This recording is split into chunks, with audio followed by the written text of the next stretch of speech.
Un grand merci d'être avec nous. Bonjour à toutes et à tous. Je vous rappelle que bien évidemment vous êtes sur la plateforme Tech & Co et je suis très heureux de vous retrouver pour ce nouveau numéro du Tour de la question que nous réalisons évidemment en collaboration avec la rédaction de Tech & Co pour vous aider à bien choisir vos produits high-tech pour cette fin d'année à l'occasion du Black Friday. Alors on évoque évidemment les télévisions, l'audio, les objets connectés, le PC gaming, plein de sujets en fait qui nous intéressent. Et pour cette édition 2024, on rajoute sur la pile un nouveau secteur, un nouveau thème qui est en train d'exploser, c'est l'électroménager. Et oui, on va parler d'électroménager tout de suite avec nos invités. Merci d'être là et bienvenue.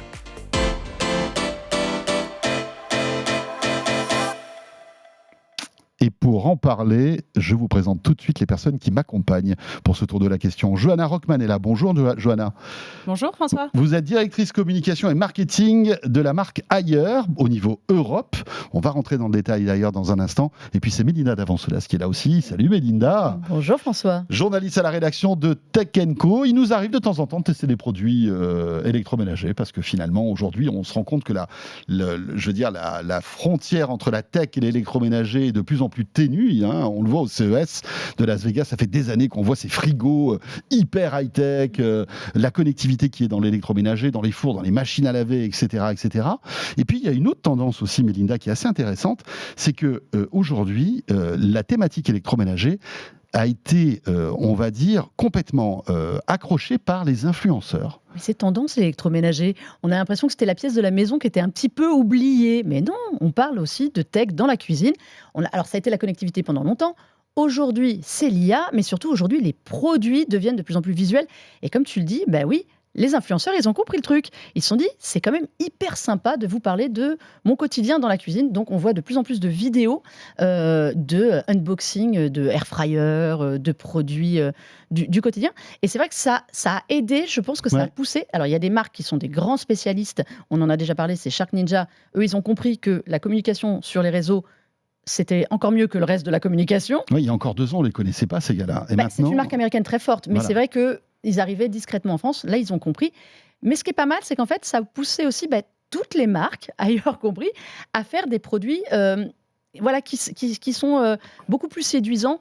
Ça reste plus juste un accessoire indispensable dans la cuisine pour cuisiner.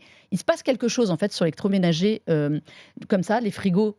Alors, les frigos, c'est un gros truc, mais toc-toc sur son frigo pour voir ce qu'il y a dedans, c'est devenu rigolo aussi. Donc, il y a un effet tendance qui est sympa et qui est aussi bénéfique à tout le monde, en fait, pour nous, consommateurs, comme pour les marques.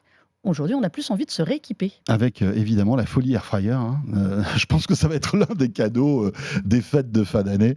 Et d'ailleurs, chez Haier, Johanna, vous en avez des air fryers, on va en parler dans un instant, mais peut-être pour débuter, petite carte d'identité de Haier, du groupe Haier finalement, parce qu'aujourd'hui, en fait, en dessous d'Haier, il y a toute une ribambelle de marques liées à l'électroménager. Tout à fait. Donc en fait, le groupe Haier, c'est un groupe international qui est le numéro 1 de l'électroménager dans le monde. Et donc en effet, d'origine chinoise. D'origine chinoise, tout à fait. Présent sur différents marchés dans le monde entier. Et en Europe, particulièrement en France, il y a 4 marques au sein du groupe Haier. Donc il y a la marque Haier, qui est vraiment la marque premium, design, des technologies avancées et la connectivité embarquée. Il y a la marque Candy, plus accessible, qui permet de simplifier la vie des consommateurs et qui évolue sur ce segment-là. Et enfin, il y a 2 marques spécialistes et expertes sur leur segment. Hoover pour tout ce qui est ce qu'on appelle le soin du sol, donc les aspirateurs notamment, et Rosière sur toute la cuisine et l'univers de la cuisson. Donc ça, ce sont les marques dans le portefeuille du groupe Haier en France. Et ce qui est intéressant, c'est que la technologie, alors elle existe depuis longtemps dans ces groupes d'électroménagers, mais aujourd'hui, la technologie, c'est la connectivité. C'est l'intelligence artificielle qui arrive, parce que effectivement, tout ce qui est au centre de tout ça, c'est la consommation d'énergie, c'est les économies d'énergie, et on se rend compte que la tech aujourd'hui peut nous faire économiser de l'énergie et rendre des produits à la fois plus durables et plus, on va dire, écologiques. Oui. Tout à fait.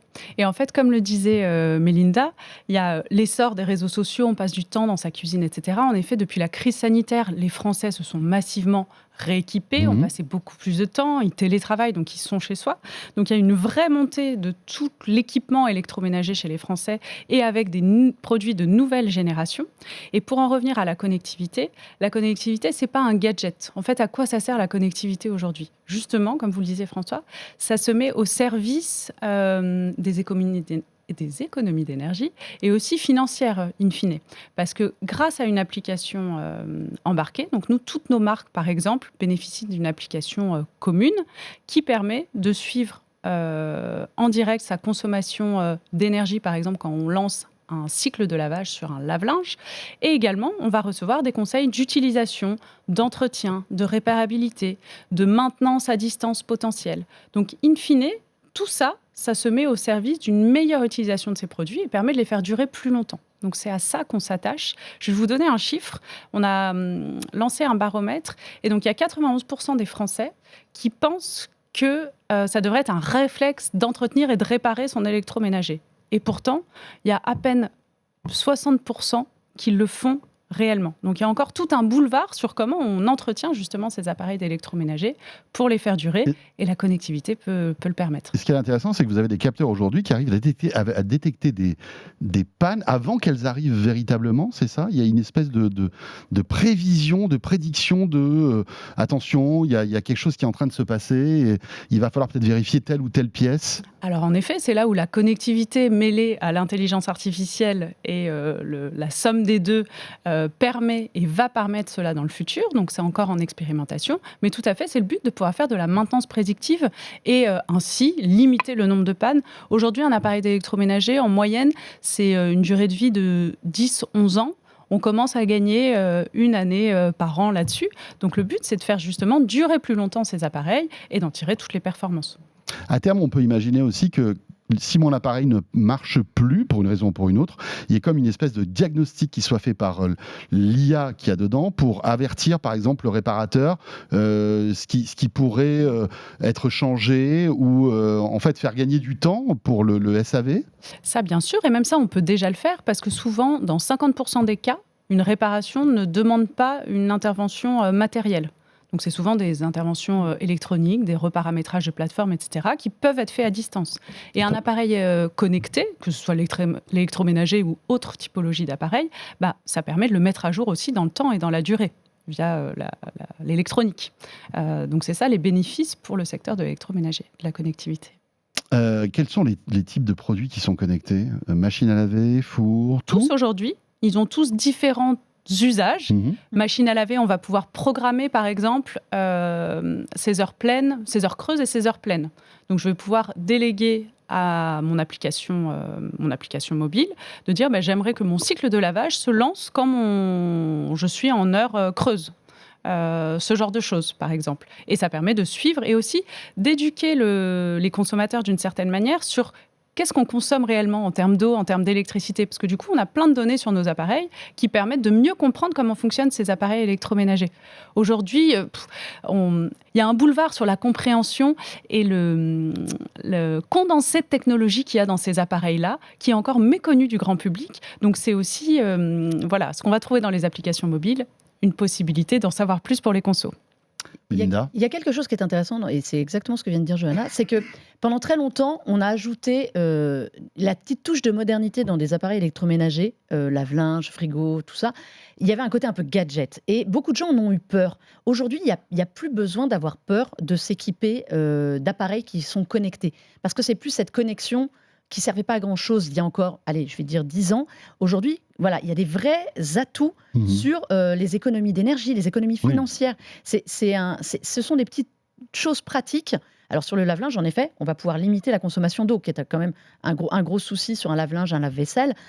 Sur des fours, on va aider des gens qui ne savent pas cuisiner, en fait. Tout bêtement, parfois, ça va être des recettes, mais ça va être des recettes où ils sont guidés, où ça surveille pour eux la cuisson. Il y a des caméras qui arrivent sur les fours maintenant. Oui, c'est ça qui filme les plats. Ils font la détection. On va te dire ce que tu as mis au four, si c'est une pizza ou si c'est un ragoût ou je ne sais quoi. Et dès que c'est bien cuit, on va recevoir une notification parce que la caméra va voir que la pizza est au top. C'est ça ? C'est ça. Exactement. Votre poulet rôti, c'est le plat préféré des Français. Le poulet rôti du dimanche, vous le mettez cru dans votre four, la caméra détecte que c'est un poulet et vous n'avez plus rien à faire. Elle sait que c'est un poulet qui doit cuire tant. Et Et là elle où arrête le four quand il est cuit. elle l'arrête quand il est cuit, mais là où l'intelligence C'est très bien. artificielle rentre en jeu, c'est que ça va s'adapter à vos goûts. Donc, c'est-à-dire, si vous lui dites, ah, en fait, je trouve que c'est un peu sous-cuit, rajoute-moi un peu de cuisson, au bout de 2 fois, la machine va apprendre Va comprendre va qu'on comprendre. l'aime bien cuit, notre T'aimes bien poulet. exactement et préfère la peau un peu Pas plus mal. grillée. Mais c'est ça le progrès aujourd'hui de l'ajout. Alors, en plus, tu ajoutes une douche d'IA là-dessus, donc elle comprend encore mieux ce que tu veux Mhm. faire. Mais c'est de permettre de faciliter et quelque part de redonner aussi envie aux gens de cuisiner. Parce que et combien d'entre nous se sont trouvés avec un plat à mettre au four en disant aïe, est-ce que je dois. Le rôti. En général, c'est le rôti. Est-ce qu'il faut que je le mette à 240? Est-ce qu'il faut que je le mette à 180 moins? Personne ne. Enfin, si, les spécialistes savent, mais globalement, les gens ne savent pas. Aujourd'hui, ça permet d'accompagner. Donc, peut-être qu'à terme, il y a quelque chose qui va se déclencher sur le fait de arrêter les plats tout préparés, recuisiner soi-même parce qu'on a cette aide. On parle aussi souvent des écrans connectés qui amènent des recettes et choses. Mhm. Il y a quelque chose dans la cuisine qui se passe et dans la maison, au niveau électroménager de manière générale, aussi bien en termes d'économie que d'aide au quotidien. Johanna, est-ce que tous ces produits donc bardés de capteurs avec de la connectivité coûtent plus cher que des produits traditionnels? Ma question, c'est est-ce que tout ça va se généraliser, se démocratiser sur toutes les gammes, ou est-ce que c'est réservé encore à des produits, on va dire, voilà, premium?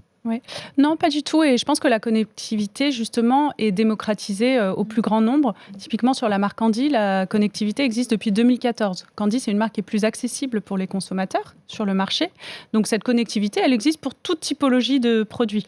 Bien sûr, quand on a des capteurs, des caméras, etc., c'est Oui, réservé la aux caméra dans le four, ça va être produits réservé sur des produits haut de gamme. un petit peu plus haut de gamme. Mais en tout cas, toutes les démarches d'assistance, de meilleure utilisation, etc., ça, c'est accessible pour tous. Et le marché est tiré vers le haut. Et donc, ça va justement amener le marché à progresser de manière globale. Et bien voilà, on a fait le tour de toutes ces innovations et j'imagine qu'aussi à l'occasion du Black Friday, l'électroménager est un sujet, on va dire une catégorie de produits qui cartonne pendant le Black Friday aussi. Bien sûr, même si on a un marché massivement de remplacement, Oui, les gens de remplacent remplacement, leur ouais. électroménager, mais quand on n'a pas une panne directe, on essaie de profiter des meilleures offres de l'année, donc le Black Friday compte également. Bon, est-ce que vous, toutes les deux, vous avez un air fryer déjà? Oui. Pas encore, moi Pas je suis encore. trop attachée à mon four.